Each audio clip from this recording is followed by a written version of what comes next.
Hey everybody, welcome to another episode of DTF with Frankie and Herb. My name is Frankie. And my name is Herb. Today we'll be discussing the one and only Pedro Pascal. All right. Oh yeah. But before that, I got some April movie releases to share with everybody. But before that, you know it, we have to do it. The question of the day. Okay, drop it on them. Herb, what is a celebrity rise to fame that you enjoyed watching? A celebrity that I rise to fame that I enjoyed watching. Huh. I think if I had to choose someone, you know what? Yeah, I'm gonna go with this actor, Timothy Chalamet. All right. He's no stranger right now, technically. He's a household name, honestly. I believe it. Yeah, he, at least from what I've read and from what I've known about him, is that he's been acting as long as middle school or elementary, but he really hit it with high school. During high school, he would film indie films. He'll make Mm-hmm. some short films with his friends and whatnot, and it got to the point where he got picked up for his big break for the movie Call Me by Your Name, which is 2 hour length blockbuster film. But not just that, he was also nominated for an Oscar. So one year he's doing indie films, the next year he's at the Oscars. Oh my goodness. Bro, basically every actor's dream. Exactly. So, and now he's in other blockbuster films such as Dune. There's gonna be another one coming out. So he basically has a franchise already in his hands. And on top of that, he's gonna play Willy Wonka in the Wonka movie. So that's Okay. very interesting. Yes, very. What about you? For me, I would have to say she's not a film actress yet, but her name is Quinta Brunson. Quinta Oh, Brunson. mm-hmm. Currently, she is the creator and writer on a fantastic show called Abbott Elementary Yes. on ABC,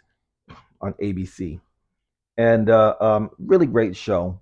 But the rise to fame is what we're talking about. And Quinta Brunson actually started on Vine, I remember. right? Vine, and she went up to like College Humor, and then she moved on to BuzzFeed, Yeah. and recently she was on Black Lady Sketch Show. It's a HBO original.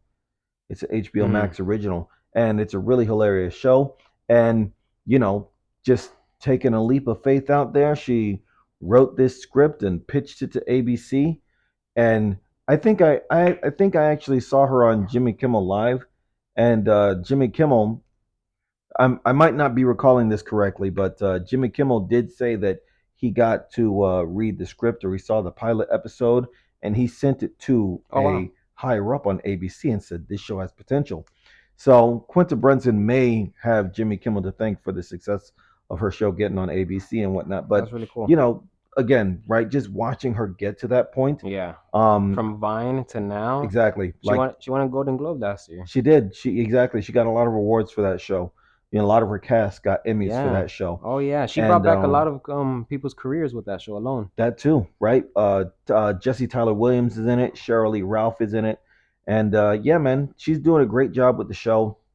But watching her get there was just, I feel like I went there with her because Nice. I was From watching the her on Vine also. from the start, You know, I was absolutely. watching her on Vine, and it's a journey. I love watching it. Gotta I love was so happy for her. gotta love the process. Exactly. Yeah. So, what about you guys? If you have a celebrity rise to fame that you enjoyed watching, go to Twitter and Instagram at Discuss the Film to leave us your response. We'd love to You hear from you you guys. could also do it on Spotify. Oh, yes, on Spotify. That's correct because we are expanding like that. Now that we got question of the day out the way, let's talk about these April movie releases because we've got two that we want to bring up, and I'm really excited for both of them. Yeah, me too. Me too. Right? These are coming out in the later parts of April, and the first one coming out April 19th is Mighty Morphin Power Rangers Once and Always. Yay! I didn't watch Power Rangers growing up.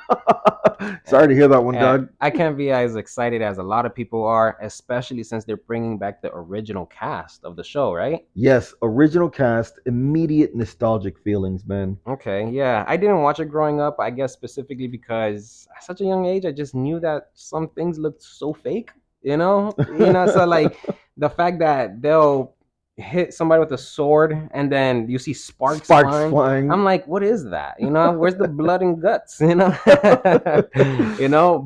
I get it. It was a kid show and whatnot. But a lot of my friends watched it, so because they watched it, it's natural for you to pretend that you watched it as well. Oh, I'm the red one. I'm the black one. Or something like that. But after watching the trailer for this, I'm not gonna lie. I'm no stranger to Power Rangers growing up. Again, everybody watched it growing up. So watching this trailer made it seem like they're nailing it exactly how it was back then. Exactly. This Same effects with the whole sword thing and the sparks. I personally may not like it, but people growing up is like, yo, that's exactly how it was. They didn't change it. I want to go and watch it. exactly. Exactly, man. So I'm excited about this one. So in the trailer, it looks like Rita Repulsa has come back after being hidden or trapped from somewhere after a really long time, and she comes back for her revenge against the Power Rangers. And in this battle, she gets the best of at least one of them. Later in the trailer, someone it's revealed that one of the Power Rangers actually die, and the Power Rangers are avenging one of their members' death from Rita Repulsa. Is that what happens? It's in the trailer, yes. Oh wow. Okay, yeah. I was skipping through it a little bit. Man, but the trailer looks exciting. Again, like Herb said, the effects are the same, so they Yeah, didn't like. I think that's one of the reasons why the 2017 Power Rangers failed because it was just so far from the. from the original Mhm. show.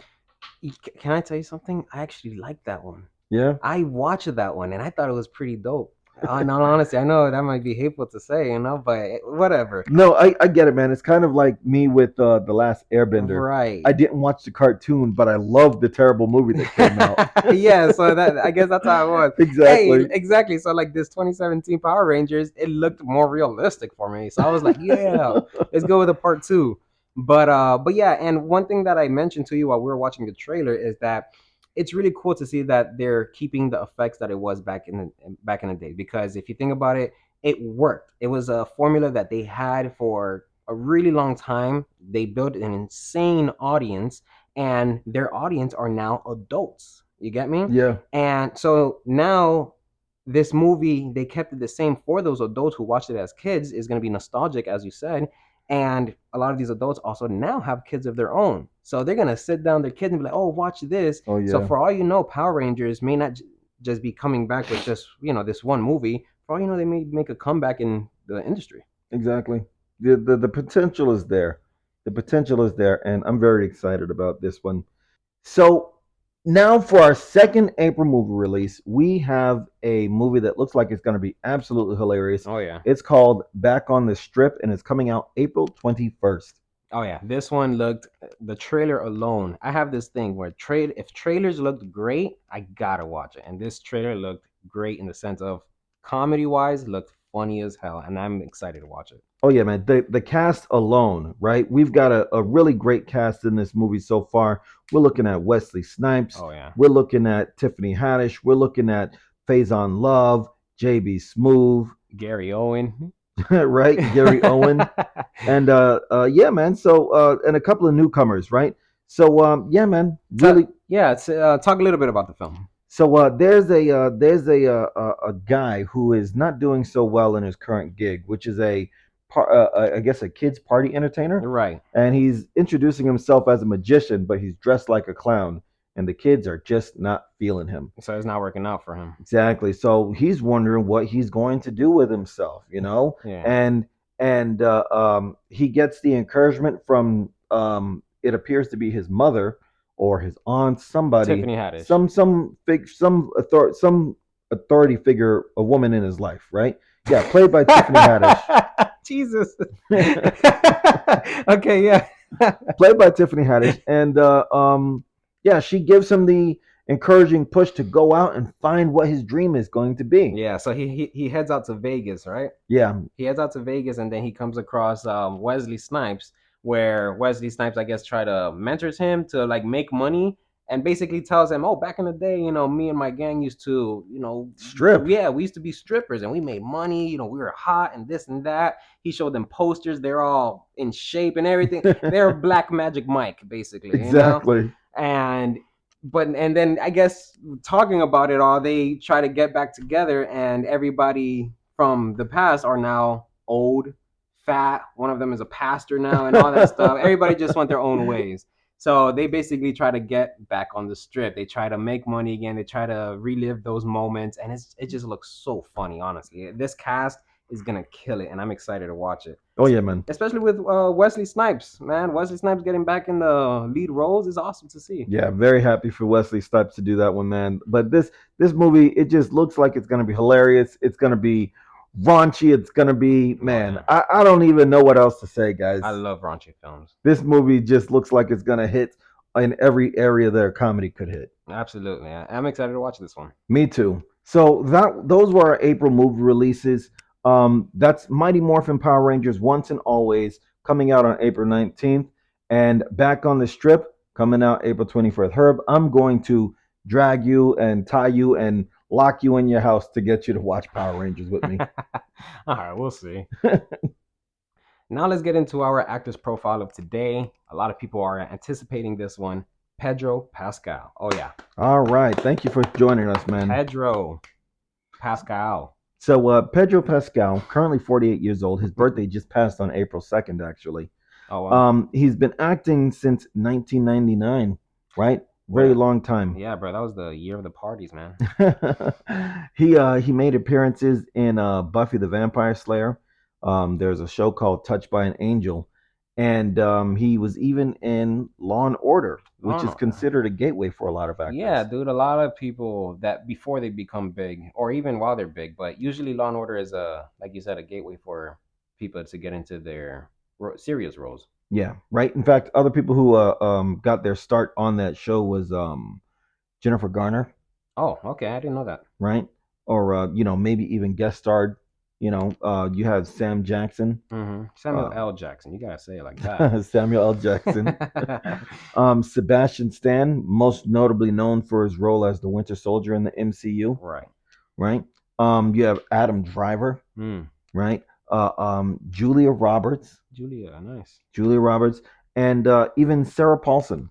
I love Sarah Paulson. Oh, she is amazing. Most notably known for her part in American Horror Story, correct? Yeah, she's such an amazing actress. Well, we'll get to her one day. Yeah. It's actually pretty interesting because Sarah Paulson and Pedro Pascal, they're like best friends in real life, aren't they? Yes, that's right. They are best friends in real life. I was reading up before fame too. Exactly, before fame. They were both struggling actors, but Sarah Paulson was in the industry before Pedro. Mm-hmm. She used to give Pedro some money from her jobs. Oh wow. But it was per diem pay, right? Let's say if she was on location, money that she would get paid each day for the inconvenience of not being home. She would give him that money. Okay. Just to like stay afloat in areas. Right, that extra money that she wasn't expecting to get. Exactly. Oh, something like really that. Nice and yeah, best friends in real life, man. Really close friends in real life. So yeah, man, that's the type of people you want, especially when you're creative and you're chasing this dream and whatnot. Yeah. You gotta have other creatives around you. Yeah, you should be as generous as Sarah Paulson, bro. Give me some money. Oh man. But yeah, man, you want that type of energy around you, dog. Absolutely. Yeah, and look at them both now. They're two big stars. Yeah. In TV as well, specifically. She killed it in American Horror Story. She has another Netflix show of hers, and Pedro Pascal is just killing it with series The Mandalorian, The Last of Us. Oh my God, The Last of Us really made him go all around the world. Pedro Pascal was already mainly known here in the States, maybe South America as well, because he was in the Netflix show Narcos. Yeah. And he did great in that as well. So The Last of Us really sent his name to every house, everywhere, man. And yeah, that was great. Yeah. So speaking of shows, right? And I'm only bringing this up because this was actually filmed in Miami. He made an appearance in Burn Notice. Oh, okay. Yeah, Burn Notice was a cable show, and it ran for 7 seasons, which is a accomplishment for cable shows, right? And it's not like TV today, where TV shows on cable are like between 8 and 10 episodes. This was a cable show running for 22 episodes per Per season. season. Yeah, man. Wow. So that's a big accomplishment for a cable series. And I like to bring it up because it was filmed down here in Miami. I'm Hmm. gonna shout out my city, Nice. right? And oh my gosh, I just hate shows that say they're in Miami but And they're not. not like Dexter. Dexter and That's so annoying. CSI Miami was filmed in Hawaii. Insane. What? Yeah, CSI Miami was in Hawaii. It was filmed in that. Hawaii. Hell no, I did not know that. Yeah. So also he's actually no stranger to superhero films, right? Pedro Pascal was recently in Wonder Woman 1880 or 1984. Yeah, 19. Yeah, wow. Okay. Wow, that's right. Yeah. I didn't watch that one, but yeah, I did remember seeing he was part of that Yeah, cast. he was the villain in that movie. Oh, so he But was a big role. yeah, exactly. He was the main antagonist. Oh. But not only that, he was also in a Wonder Woman TV movie back in 2011. Wow. Yeah. Look at that turnaround. So not a stranger to superheroes and not a stranger to Wonder Woman at all. And now that you mentioned No Stranger to Superheroes, he was also in that Netflix film We Can Be Heroes. Oh, the children's movie. Yeah, that children's movie. Yeah, it's written and directed by Robert Rodriguez. If you're not familiar with that name, he Hmm. is the writer and director of Spy Kids. And I know for a fact, or at least everybody should know now what Spy Kids are is. So yeah, We Can Be Heroes, and he's in that movie as the dad. So that's pretty cool for him to see. There you go. He's been on the rise most recently with notable roles in, you already brought it up, Game of Thrones and Narcos. That's right. Actively working in The Mandalorian and The Last of Us. Yeah, I'm excited they picked up a season 2 for that one. Mandalorian. Man, the listeners are probably gonna hate me for this, but I have not watched that one yet.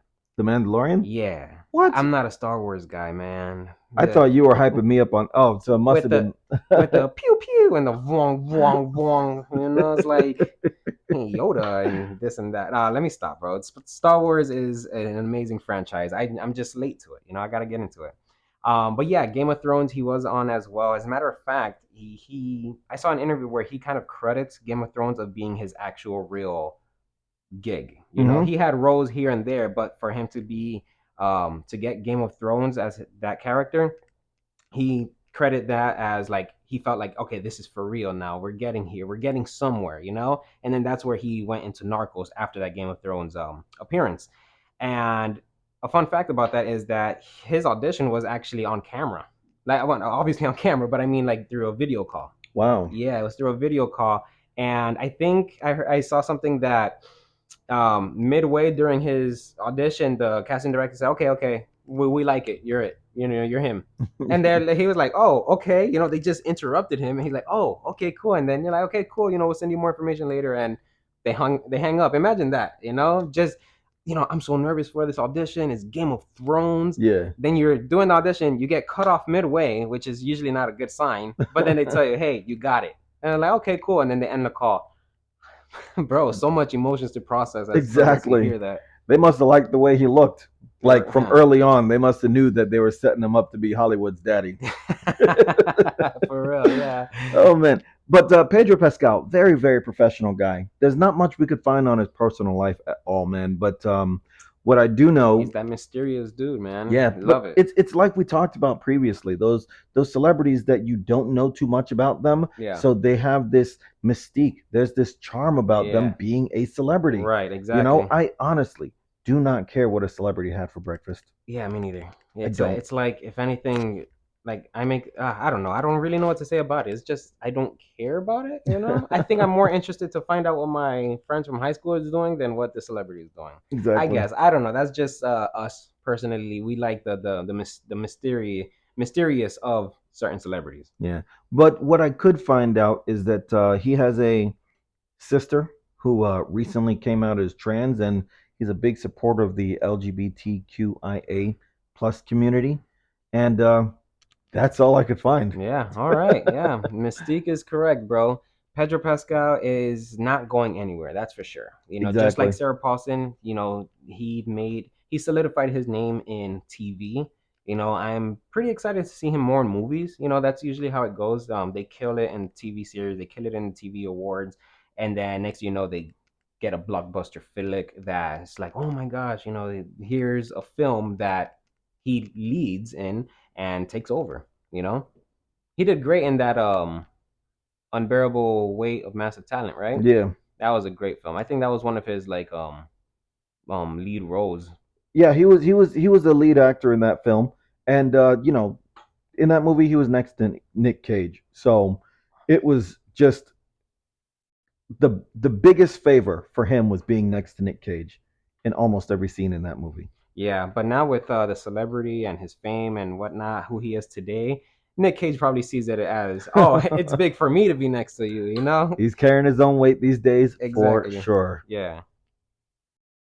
And now, Frankie, I do want to get into the movie of the week, so let's get to it. Let's do it, dog. All right. So I don't do this often, but I want to stay a little bit within our actor's profile. We're going to do The Unbearable Weight of Massive Talent with Nicolas Cage and Pedro Pascal.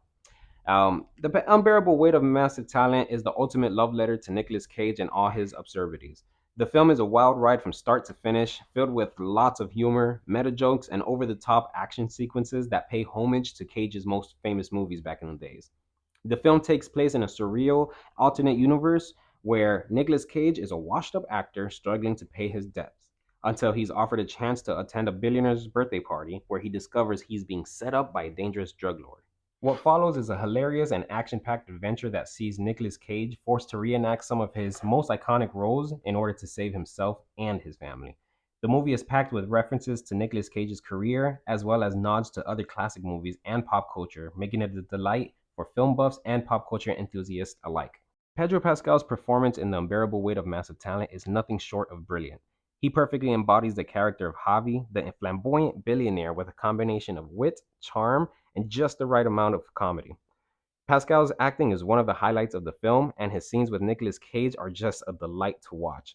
His performance is definitely one of the reasons why this movie is worth watching, and I highly recommend it to anyone who wants to see some top notch acting.